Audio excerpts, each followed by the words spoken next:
এই যে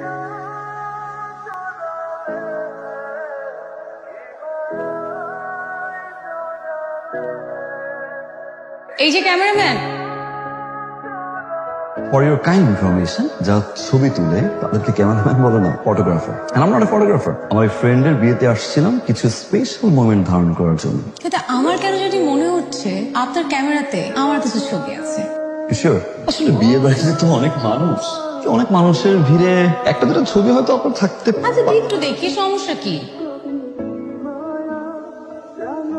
কারো পারমিশন ছাড়া ছবি তোলা প্রাইভেসি ভায়োলেন্স। ওকে, ডিলিট করে দেন।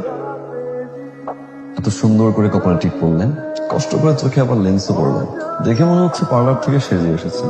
একজন ফটোগ্রাফার দিয়ে ছবি না তুলে খারাপ দেখেন।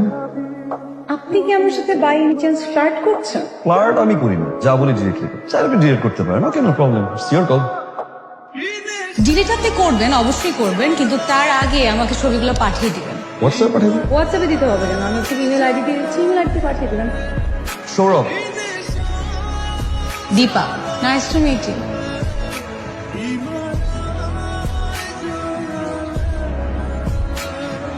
হেল্প করবেন। কি হেল্প মিস্টার ক্যামেরাম্যান? ফটোগ্রাফার, যারা ফটোগ্রাফার তারা তো শুধু ছবি তুলেই যায়, নিজের ছবি তো আসলে কেউ তুলে দেয় না। তাই বললাম, পারবেন না। আবার আমার আপনার ছবিও তুলে দিতে হবে? বাবা, আরেকবার বাবা বললাম তো ডেফিনেটলি বিয়ে করে যাবে, কোনো ছেলে, যে কোনো ছেলে, আই প্রমিস।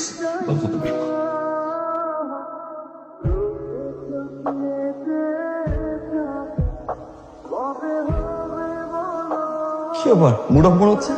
আমার বাবা আসলে একটু অসুস্থ। কি হয়েছে আঙ্কেল?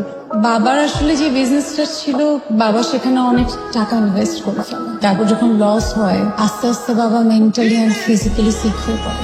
এখনো ওই অবস্থায় আছে। সুস্থ হয়ে যাবে, আই প্রমিস, দোয়া করে দেবো। সৌরভ নামটা অনেক সুন্দর। সৌরভ নামের অর্থ হচ্ছে ঘাম, সুন্দর ঘাম। দীপা নামটাও কিন্তু খারাপ না। দীপা নামের অর্থ হচ্ছে বন্ধুত্ব করা।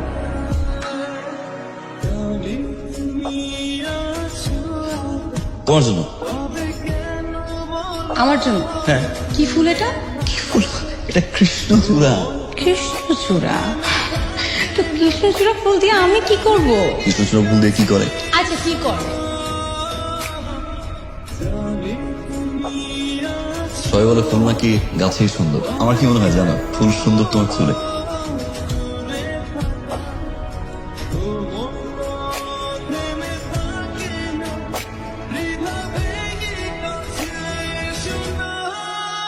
অনেক সুন্দর লাগছে। একটা মেয়ের সাজলে এত সুন্দর লাগে, জীবনে মনে হয় প্রথম দেখা। সাজার কারণ মেয়েরা মাঝে মধ্যে অকারণেই সাজে, তাদের মায়াবতী হতে ভালো লাগে, তাই। তুমি কি মায়া হবে? শুধু আমার মায়া।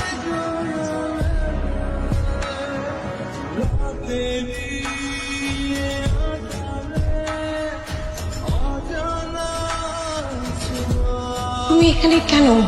তুমি ফোন দিতেছ না, টেক্সট দিতে দিচ্ছ না, তুমি ঠিক আছে? আমি বলছি, আমি ফোনে বলছি, তুমি যাও। আমি তোমার সাথে ফোনে কথা বলছি, যাও। শুনো, আসছে যেহেতু বলো। আমি বলেছিলাম না, বাবা অনেক অসুস্থ। বাবা না হঠাৎ করে অসুস্থ হয়ে পড়ে, বাবাকে হসপিটালেও অ্যাডমিট করতে হয়। আমি আসলে 2 দিন হসপিটালেই ছিলাম। আচ্ছা, তোমার সাথে এখানে কেউ যদি দেখে তাহলে আমার অনেক ঝামেলা হয়ে যাবে।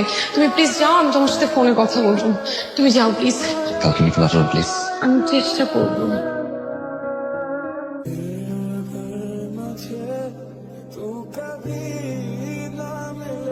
আরে বাহ, আজ আপনি আমার আগে। কোন ছেলে যখন কোনো মেয়ের জন্য অনেকক্ষণ ধরে অপেক্ষা করে, তার মানে ছেলেটা মেয়েটাকে ভালোবাসে। আর যখন কোনো মেয়ে কোনো ছেলের জন্য অপেক্ষা করে, তার মানে তো মেয়েটা ঠিকই ভালোবাসে। তবে ছেলেটা সেদিন আমি লাভ উইথ ইউ। সৌরভ, আমার কিছু কথা আছে। বলো। আমি তোমাকে বলেছিলাম না যে বাবার বিজনেসে অনেক লস হয়, অনেক ঋণ জমা হয়েছে। দীপা, আমি এই কথাগুলো জানি তো। না, আরো কিছু কথা আছে। সবকিছু দেখাশোনা করে বাবার বন্ধু আনিস আঙ্কেল। আমি জানি তো। আরো কিছু কথা আছে, তোমার শুনতে হবে সৌরভ। বাবার চিকিৎসার জন্য যত টাকা লাগে সব টাকা আনিস আঙ্কেলেরই দেওয়া, সব সময়ই দেয়। এখন আনিস আঙ্কেল চাচ্ছে তার ছেলের সাথে আমাকে বিয়ে দিতে। বাবাও এতে রাজি। সৌরভ এমন না যে আমার অমতে রাজি হয়েছে, সবকিছু চিন্তা করে বাবার কন্ডিশন দেখে আমি বাবাকে না করতে পারিনি। সৌরভ, আমি তোমাকে পছন্দ করি, কিন্তু আমার বিয়েটা করতে হবে। আমি সরি সৌরভ, পারলে আমাকে মাফ করে দিও। ভালো থেকো।